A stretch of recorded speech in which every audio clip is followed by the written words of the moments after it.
Une autre chose qu'on peut faire avec des formes, c'est les multiplier ensemble ou faire ce qu'on appelle prendre leur produit extérieur. Alors, c'est ce qu'on va explorer dans cette capsule ici. Alors, le concept du produit extérieur de deux formes différentes, en fait, n'est pas compliqué et on utilise tout simplement des règles algébriques. Donc, on va utiliser la linéarité, la distributivité et le fait que quand on prend un produit de deux formes coordonnées comme ceci, si je le permute l'ordre, ça donne un signe moins en avant. Alors, il n'y a pas de théorie comme telle, je vais illustrer avec une série d'exemples et vous allez vite comprendre de quoi il s'agit. Donc, dans ce premier exemple ici, je vais considérer une forme sur R3. Donc, je vais avoir oméga 1, c'est A1 dx plus A2 dy plus A3 dz. Alors ici, c'est sous-entendu que A1, A2 et A3 sont des fonctions scalaires qui dépendent de x, y, z. Je ne mettrai pas la dépendance ici afin d'alléger les calculs que je vais faire. Okay? Mais sachez, là, quand j'écris ça, A1, ce n'est pas un nombre, c'est une fonction qui dépend de x, y, z. Idem pour A2 et A3. Et puis, j'en ai une seconde ici, oméga 2, qui, elle, est de la forme B1 dx plus B2 dy plus B3 dz. Encore ici, B1, B2 et B3 sont des fonctions scalaires qui dépendent de x, y, z. Alors, je vais définir ce que je vais appeler le produit extérieur de oméga 1 avec oméga 2.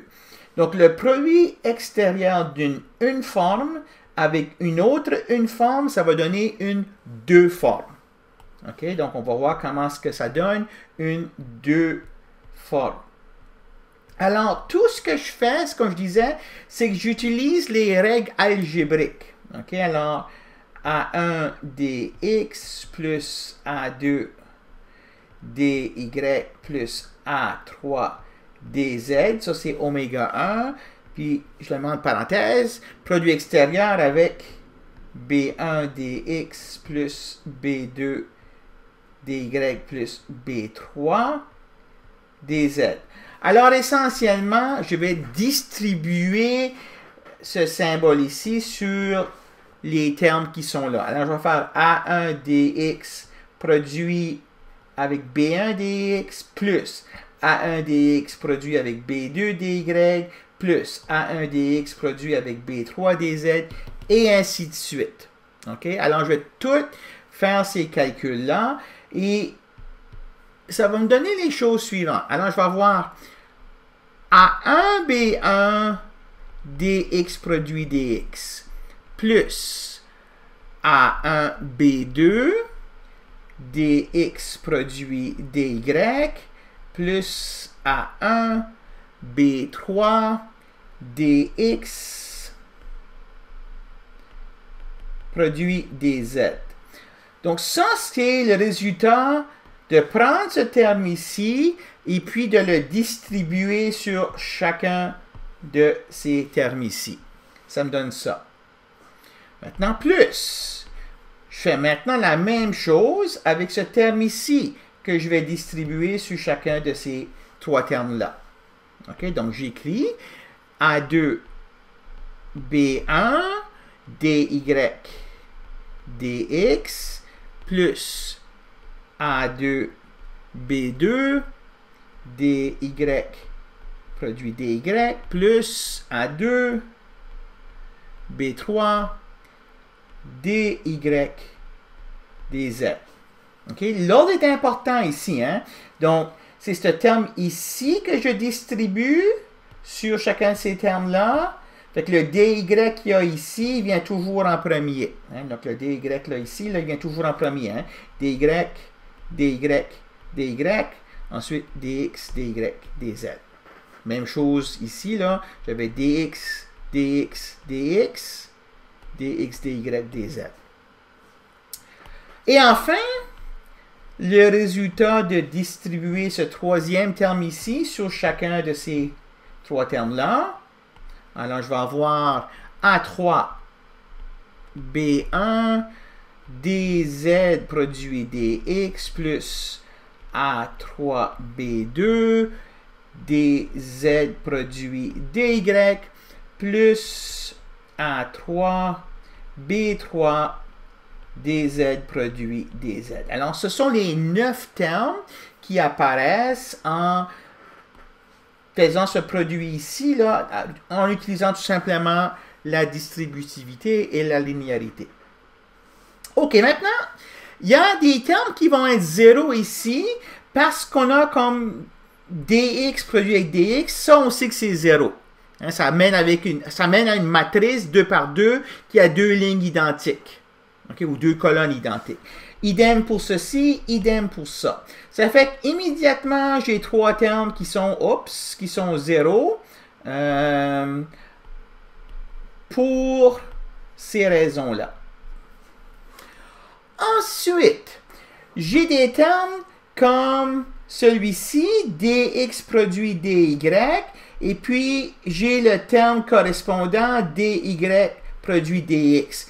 Si j'utilise le fait que dy produit dx, c'est moins dx produit dy, je peux jumeler ces deux termes-là ensemble en disant que c'est A1B2 moins A2B1.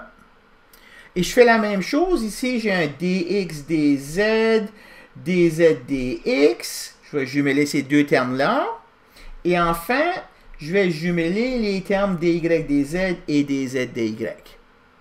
OK? Alors, je vous donne tout simplement la réponse ici. Si je fais ça, je vais avoir donc le terme qui va multiplier dy, dz. Ça va être A2B3 moins A3B2. Hein? Donc, dy, dz, j'ai A2B3 ici. Hein? Et puis, A3B2, il est où? J'ai plus A3B2, mais j'ai dz produit dy. Alors, pour le mettre dans l'ordre dy, dz, je dois multiplier par moins 1 et permuter les deux. Donc, c'est de là où est-ce que ce signe de moins ici provient. Je fais la même chose maintenant, plus le terme sur dz, dx, je vais avoir A3B1 moins A1B3. Donc, A3B1, il est où? Il est ici. A3B1 dz, dx.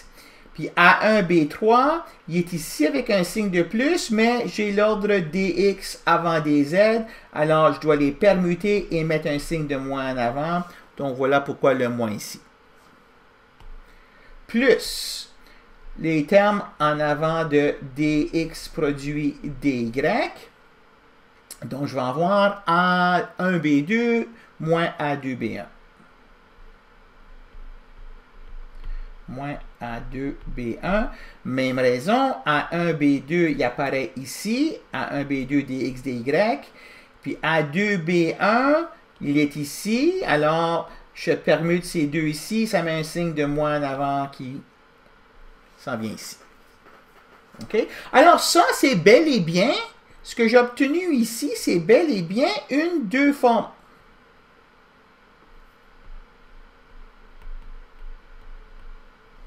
Hein? J'ai une expression scalaire qui multiplie dy produit dz, une autre expression scalaire qui multiplie dz, dx, et une troisième expression scalaire qui multiplie dx, dy.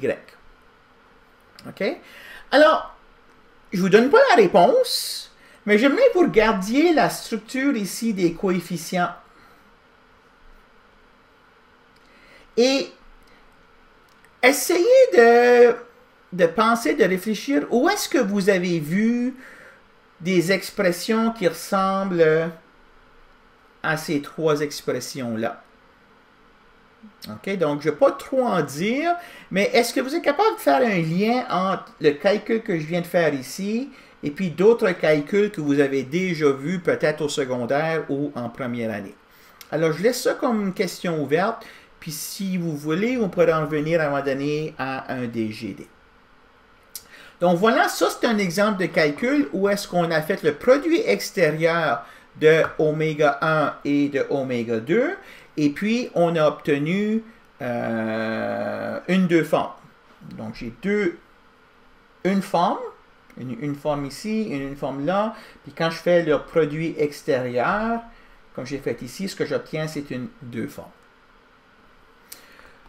Autre exemple. Si je prends oméga 1 égale à, donc oméga 1 ici de f de xy, je vais travailler sur R2, une zéro forme, une fonction scalaire. Et puis, je prends oméga 2, une deux formes. Donc, sur R2, les deux formes ont toutes, on les écrit toutes comme ça. Donc, une fonction scalaire qui multiplie dx produit dy. Et puis, je cherche à savoir qu'est-ce que ça pourrait représenter oméga 1 produit avec oméga 2. Mais ce qu'on va voir, c'est qu'on a une zéro forme pour le premier facteur, on a une deux forme pour le deuxième facteur, et puis ce produit ici, ça va être une deux forme, une 2 plus 0 forme. Vous voyez ici, là, on a ajouté, hein? J'avais une forme et une forme, puis on a fait 1 plus 1 pour avoir une deux forme. Ici, on a une zéro forme, et puis on ajoute, on multiplie par une deux forme, ça va nous donner une 2 plus 0, une deux forme. Donc, tout ce qu'on fait ici, c'est qu'on prend f de xy, puis je le multiplie par b de xy dx dy. Alors, ce que j'ai à faire ici, ça c'est une fonction scalaire, ça c'est une fonction scalaire, donc je fais tout simplement le produit de ces deux fonctions scalaires-là. Donc, j'ai f de xy, b de xy, produit dx avec dy. Donc, ça c'est une deux formes.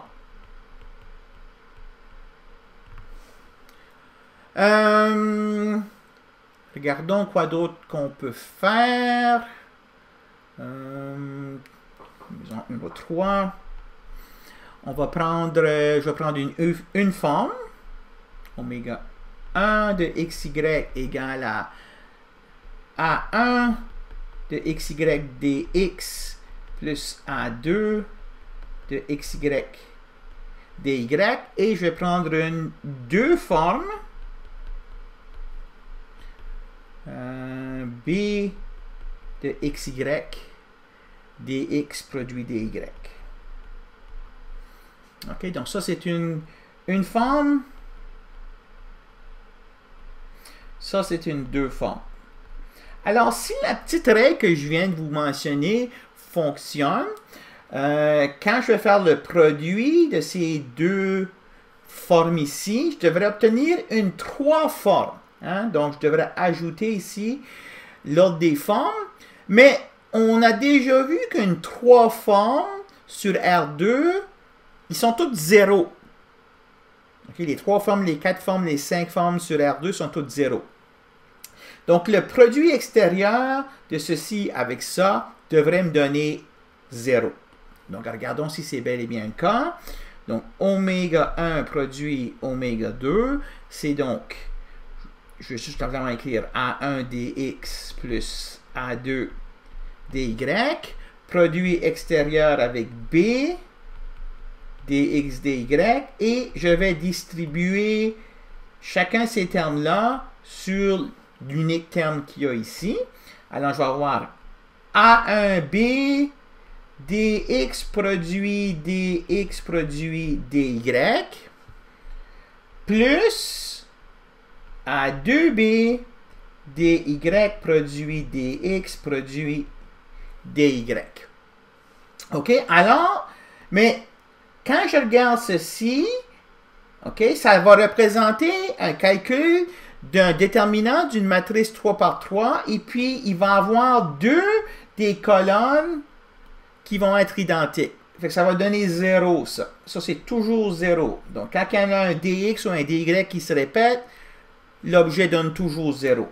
Même chose ici. Il y a un dy ici, puis un dy là. Fait que ça donne 0 aussi. Donc, au bout du calcul, ça me donne bel et bien une 3 formes, mais la seule 3 formes qu'on a sur R2, c'est la 3 forme 0. OK, donc voilà pour ce calcul-là. On va en faire un dernier. Je vais prendre une forme sur R3. Donc, A1 dx plus A2 dy plus A3 dz. Et donc, ça, c'est une forme ici. Et je vais prendre oméga 2, qui est une 2 forme. Donc, B1 dy produit dz plus B2 dz produit dx plus B3 dx produit dy. Alors, ça, c'est une 2 forme. Alors, encore une fois, si la petite règle fonctionne, je devrais avoir, quand je fais le produit des deux ici, une 3 forme. Okay, une 3 formes sur R3. Mais on se rappellera que il y en a des 3 formes sur R3 qui sont non nulles, puis sont données avec une seule fonction scalaire qui multiplie dx produit dy produit dz.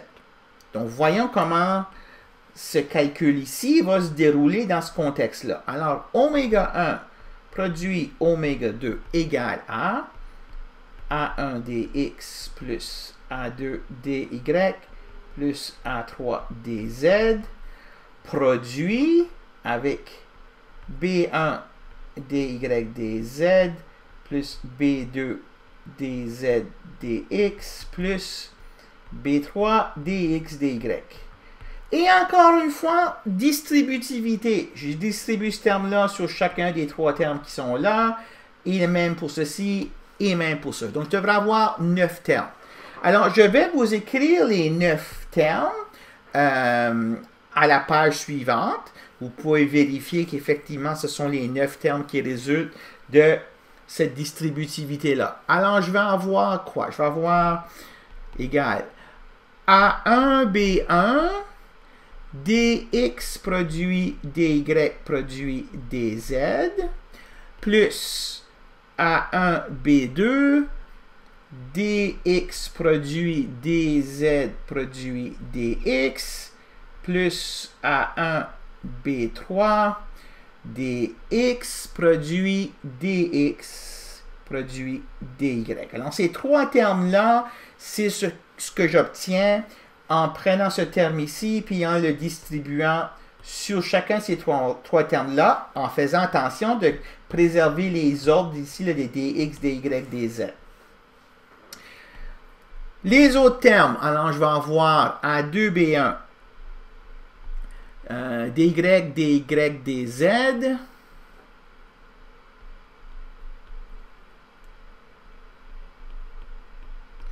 plus A2B2, dy, dz, dx, plus A2B3, dy, dx, dy.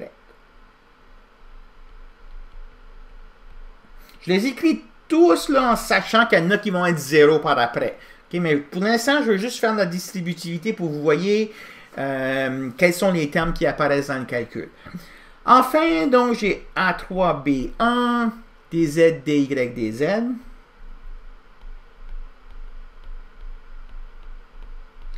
Plus A3B2, dz, dz, dx. Plus A3B3. Alors ici, c'est pas A3B3, là, c'est A2B3. Je me suis trompé. A2B3. Ici, j'ai A3B3. A3B3, dz, dx, dy.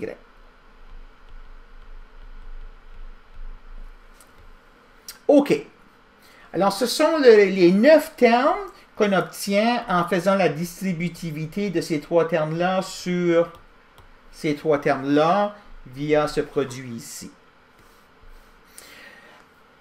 Bon, à chaque fois qu'il y a un dx ou un dy ou un dz qui se répète, pour les mêmes raisons que j'ai établies tout à l'heure, ça donne 0. Alors, j'ai 0 ici, j'ai 0 là, j'ai un 0 ici, j'ai un 0 là, et puis un 0 ici, et puis un 0 là. Alors, il me reste tout simplement 3 termes.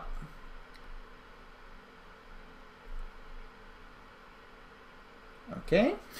Et puis, ce que je vais faire maintenant, c'est, OK, le terme dx, dy, dz, je le connais bien. OK? C'est celui qu'on a choisi d'écrire pour une 3 forme. Ici, j'ai dy, dz, dx.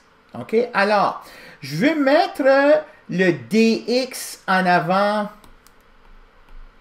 du dy ici. Alors, je vais le déplacer une fois en mettant le signe de moins.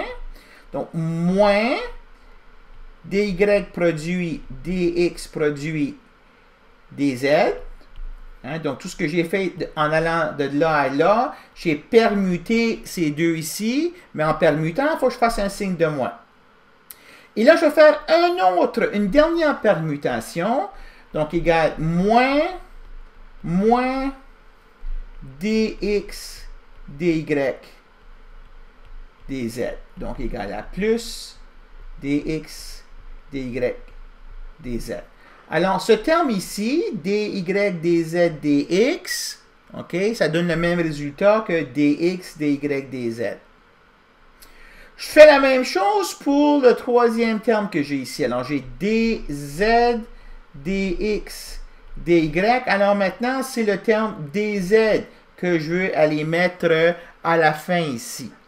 Donc, ça va être encore une fois deux permutations, chacun me donnant un signe moins 1. Donc, égal dx, dy, dz. Donc, ce terme ici, c'est la même chose que dx, dy, dz. Donc, je peux tout maintenant recueillir ensemble. Ces trois termes ici, A1B1 plus A2B2 plus A3B3. A1B1 plus A2B2 plus A3B3. Donc, ça, c'est le produit de la une forme que j'ai ici avec la deux formes que j'ai là. Le résultat, c'est une 3 forme qui a comme fonction scalaire qui la multiplie en avant A1B1 plus A2B2 plus A3B3. OK? Encore une fois, je vous demande de réfléchir là. Cette combinaison ici, là, ça représente quoi par rapport au concept que vous avez déjà vu par le passé, soit au secondaire ou en algèbre linéaire en première année. OK? Ça fait que je vous demande une réflexion là-dessus et puis on pourra en discuter plus longuement au prochain DGD. Alors ça termine la discussion sur le produit de forme.